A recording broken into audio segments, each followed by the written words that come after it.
महाकुंभ पर्व की आप सभी को बहुत बहुत बधाई हो। आप सभी जानते हैं कि महाकुंभ पर्व जो है वो शुरू हो चुका है, उसका आयोजन शुरू हो चुका है। और महाकुंभ पर्व का पूरे विश्व भर में बहुत विशेष महत्व है। महाकुंभ बनाने की जो प्रथा है उसके पीछे का कारण ये भी है कि अमृत कलश के समय धरती पर कुछ हिस्सों में जो है बूंदें गिरी, और वो 4 हिस्सों में जो बूंदें गिरी थी वो है हरिद्वार, नासिक, प्रयागराज और उज्जैन में। इसलिए ये 4 स्थानों पर जो है महाकुंभ का पर्व मनाया जाता है और इसी में विशेष महत्व है। और हालांकि सारे स्थानों में, जो भी 4 स्थानों में बनाया जाता है, उसका सभी का विशेष महत्व है। तो लेकिन आज मैं आपको लेकर चल रहा हूँ प्रयागराज, जो कि इलाहाबाद भी पहले बोला जाता था, जहाँ पे प्रयागराज में जो है इसका विशेष महत्व इसलिए भी ज़्यादा हो जाता है क्योंकि यहाँ पर 3 नदियों का संगम होता है। 3 नदियों का, जी हाँ, यहाँ पे गंगा, यमुना और सरस्वती का संगम होता है। तो इसलिए यहाँ पर विशेष बहुत बड़ा महत्व है प्रयागराज में। तो चलिए मैं आपके साथ प्रयागराज चलूँगा और आपको दिखाऊंगा वहाँ पे कितनी तैयारियाँ हो चुकी हैं, कितना भव्य और कितना जोश है वहाँ पे गंगा स्नान और महाकुंभ का। तो चलिए चलते हैं प्रयागराज और महाकुंभ के दर्शन करेंगे और स्नान करेंगे और वहाँ की विशेष महत्व मैं आपको बताऊँगा। तो हर हर महादेव शिव शंभू। तो मेरे चैनल के साथ बने रहें।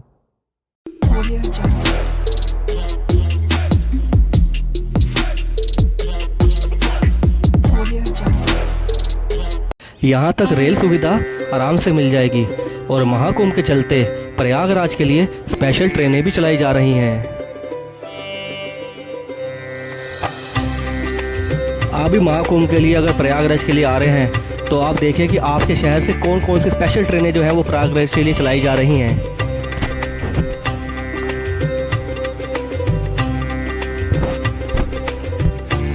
फाइनली प्रयागराज पहुँचते हुए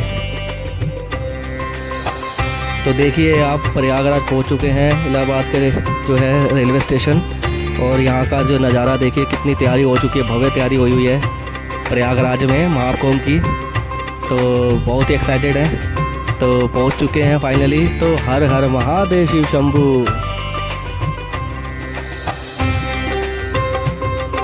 मुख्य रेलवे स्टेशन प्रयागराज जंक्शन और प्रयाग जंक्शन है। इसके अलावा शहर में 10 अन्य रेलवे स्टेशन हैं। Prayagraj Rambagh, Prayag Ghat, Naini junction, Prayagraj Chhipki junction, Taraganj, Subedarganj, Bamrauli, Phaphamau junction और झूंसी रेलवे स्टेशन, जिसमें आपको संगम से सबसे नज़दीक झूंसी रेलवे स्टेशन पड़ेगा। आप किसी भी रेलवे स्टेशन पर उतर रहे हैं तो आपको ऑटो रिक्शे से संगम जाने का कोई भी निर्धारित शुल्क नहीं मिलेगा। ज्यादा भीड़ के चलते आपसे संगम तक जाने के लिए बुकिंग के हिसाब से ज्यादा पैसे मांगे जाएंगे, लेकिन आप कोशिश कीजिए कि आप 30 से 50 रुपए सवारी देकर संगम के जितना नजदीक हो सके उतना नजदीक ऑटो रिक्शा की सहायता से ही पहुंच पाएं, ताकि आपको संगम के क्षेत्र में यानी कि मेला के क्षेत्र में कम से कम चलना पड़े।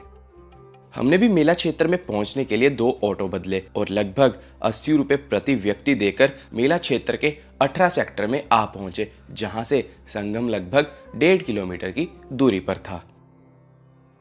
तो जी दोस्तों, देख सकते हो कि ये पीपा पुल 16 नंबर हम क्रॉस कर रहे हैं।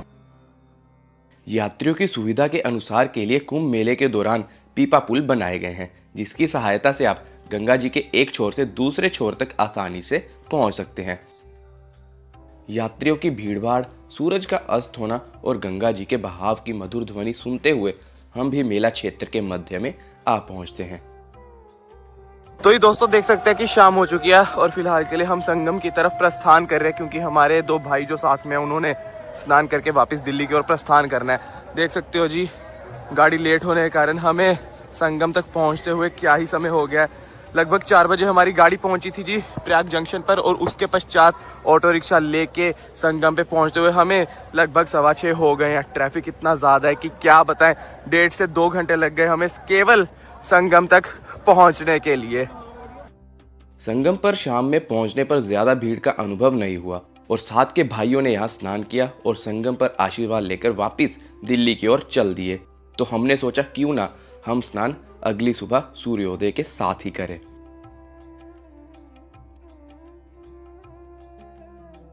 लेकिन अब दिक्कत हो रही थी तो रात में यहाँ विश्राम करने की, क्योंकि हम बिना बुकिंग के कुंभ क्षेत्र में आ पहुंचे थे। पर कहते हैं ना, मन सच्चा और कर्म अच्छा, बाकी सब भोले की इच्छा। बस भगवान पर आस लगाए रात के 11 बजे हम पहुंच जाते हैं मेला क्षेत्र के। कुंभ के चलते देख सकते हैं कि सरकार द्वारा यहाँ पर रहने की व्यवस्था बनाई गई है। 100 रुपये पर बेड, देख सकते हैं आपको पूरे बड़े से टेंट में 100 रुपये पर बेड मिल जाता है जी रहने के लिए। सामान का आपको अपने आप सुरक्षा करना पड़ेगा, साथ में आपको कंबल वगैरह मिल जाते हैं। नौका का शुल्क आपसे 300 से 400 रुपये प्रति व्यक्ति मांगा जाएगा, लेकिन आप शेयरिंग बेसिस पर 200 रुपये देकर आराम से संगम के मध्य में पहुंच सकते हैं। संगम तक जाते समय नौका से आपको त्रिवेणी संगम का दर्शन होता है, जहां गंगा जी और यमुना प्रचलित है। इस कथा के अनुसार महर्षि दुर्वासा के शाप के कारण जब इंद्र और अन्य देवता कमजोर हो गए तो दैत्यों ने देवताओं पर आक्रमण कर उन्हें परास्त कर दिया। तब सब देवता मिलकर भगवान विष्णु के पास गए और उन्हें सारी बात बताई। भगवान विष्णु ने उन्हें दैत्यों के साथ मिलकर क्षीर सागर का मंथन करके अमृत निकालने की सलाह दी। भगवान विष्णु के ऐसा कहने पर संपूर्ण देवता दैत्यों के साथ संधि करके अमृत निकालने के लिए यत्न में लग गए। अमृत कुंभ के निकलते ही देवताओं के इशारे से इंद्रपुत्र जयंत अमृत कलश को लेकर आकाश में उड़ गया। उसके बाद दैत्य गुरु शुक्राचार्य के आदेश अनुसार दैत्यों ने अमृत को वापस लेने के लिए जयंत का पीछा किया और घोर परिश्रम के बाद उन्होंने बीच रास्ते में ही जयंत को पकड़ा।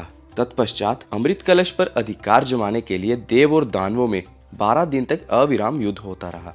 इस परस्पर मारकाट के दौरान पृथ्वी के 4 स्थानों पर प्रयागराज, हरिद्वार, उज्जैन और नासिक पर कलश से अमृत की बूंदें गिरी। कलश शांत करने के लिए भगवान ने मोहिनी रूप धारण कर यथाधिकार सबको अमृत बांटकर पिला दिया। इस प्रकार देव और दानवों के युद्ध का अंत हुआ। अमृत प्राप्ति के लिए देव दानवों में परस्पर 12 दिन तक निरंतर युद्ध हुआ था।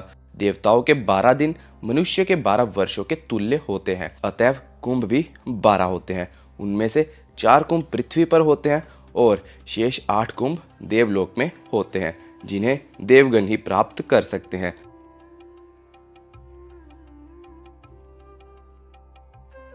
संगीत में हो गया है, ढोल नगाड़ों से साधु संतों का स्वागत किया जा रहा है और पुलिस के बल भी पूरी सुरक्षा देते हुए, और जैसा कि कहा गया है कि सुरक्षा में कोई चूक नहीं होगी यूपी गवर्नमेंट की तरफ से, वैसा होता हुआ भी दिख रहा है।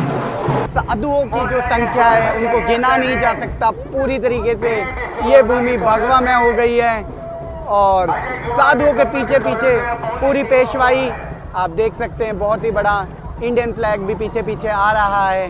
पेशवाई की खासियत ये होती है कि इसमें आपको हाथी, घोड़े, ऊंट, साधु बाबा सभी दिखेंगे और यहाँ आप देख सकते हैं कि बाबा ने बंदूक भी ले रखी है और सबको गोली भी मार रहे हैं। हालांकि ये प्यार की गोली है, ये सहजता की गोली है, ये मिठास की गोली है और ये कुंभ की गोली है। जो जिसको मिले उतना ही बढ़िया होती है। श्रद्धालुओं की उस समय यहाँ से ऑटो और गाड़ियाँ बंद कर दी जाती है, तो आप पैदल ही से पार कर सकते हो। 1 किलोमीटर से ज़्यादा ही है यार ये पुल। और अभी हम फिलहाल के लिए श्री बड़े हनुमान जी मंदिर की तरफ बढ़ रहे हैं जी, उनका दर्शन करने के लिए। और ये देख सकते हो जी आप दृश्य। स्नान के पश्चात अब आप बड़े हनुमान जी के दर्शनों हेतु प्रस्थान कीजिए। हनुमान मंदिर संगम के निकट प्रयागराज में गंगा यमुना के तट पर बड़े हनुमान जी के मंदिर के नाम से ख्याति रखता है।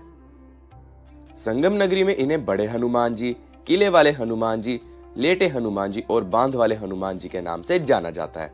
यहाँ जमीन के नीचे हनुमान जी की मूर्ति लेटे हुए अवस्था में है तथा हनुमान जी अपनी एक भुजा से अहिरावन और दूसरी भुजा से दूसरे राक्षस को दबाए हुए अवस्था में है और दूसरी तरफ हनुमान जी के कंधे पर श्री राम एवं श्री लक्ष्मण जी विराजमान है। ये एकमात्र मंदिर ऐसा है जिसमें हनुमान जी लेटी हुई मुद्रा में है। यहाँ पर स्थापित हनुमान जी की प्रतिमा 20 फीट लंबी है। संगम में स्नान करने वाले श्रद्धालु यहाँ दर्शन करना नहीं भूलते। अगर आप प्रयागराज में आ रहे हैं तो इनका दर्शन करना अनिवार्य है। आप आलोपी देवी शक्तिपीठ का दर्शन करने भी जरूर आए।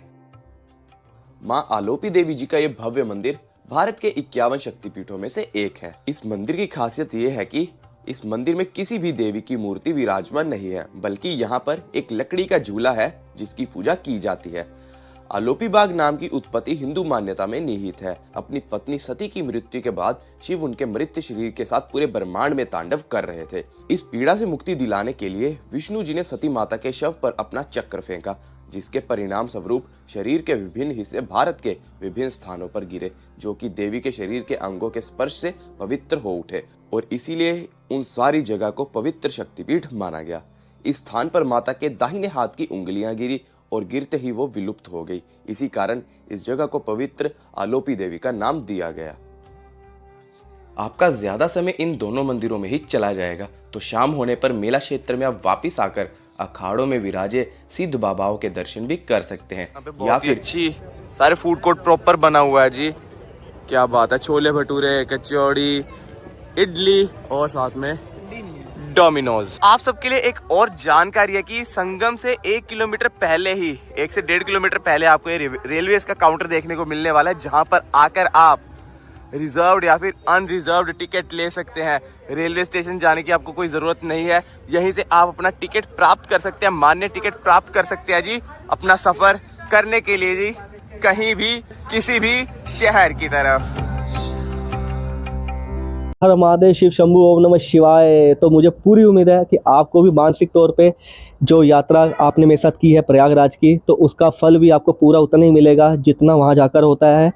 तो गंगा स्नान प्रयागराज का करके आनंद की अनुभूति हुई है और मानसिक तौर पे सुख शांति का एहसास हुआ है, और मुझे पूरी उम्मीद है आपको भी वही आनंद और चैन वो भी मिला होगा आपको।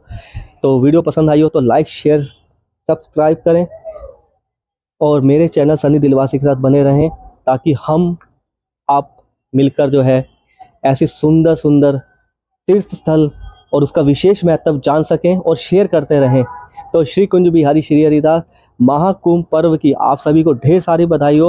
आप सभी पर महादेव की कृपा हमेशा बनी रहे, आप सदा स्वस्थ रहें। तो श्री कुंज बिहारी श्री हरिदास।